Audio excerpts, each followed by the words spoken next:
adlaw nga Martes karon mga kaigsuunan. Petsa 3 sa bulan sa Agosto tuig 2021.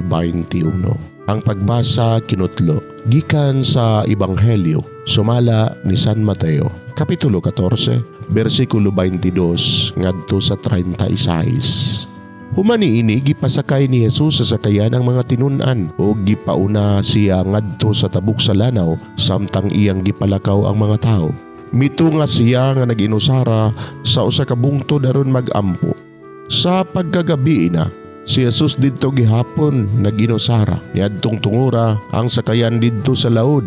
Gikuso-kuso sa mga balod kay ang hangin sungsungon man. Nianang pagkakaadlawon, si Jesus miapas kanila nga naglakaw sa ibabaw sa tubig.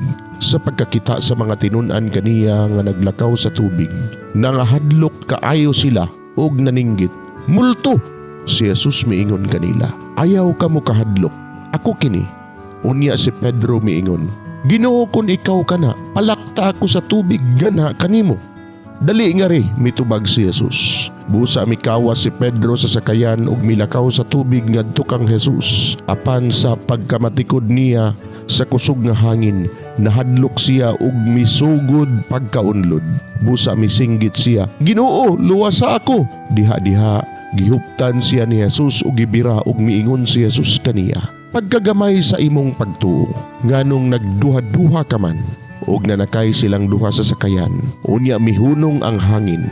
Ang mga tinun-an nga didto sa sakayan, misimba kang Jesus ug miingon, ikaw gayud ang anak sa Dios. Mitabok sila sa lanaw ug midunggo sa Genesaret. Nailhan si Jesus sa mga tao, busa gipakuha nila ang mga masakiton sa kasikbit nga kayutaan ug ilang gidala ngadto kang Jesus. Mihangyo sila kaniya nga pahikapon ang mga masakiton bisa na lang sa sidsid sa ilang bisti, ug ang tanan nga nakahikap ni ini nangaayo. Mga igsuon, ang Ebanghelyo sa Ginoo. Daygon ikaw o Kristo.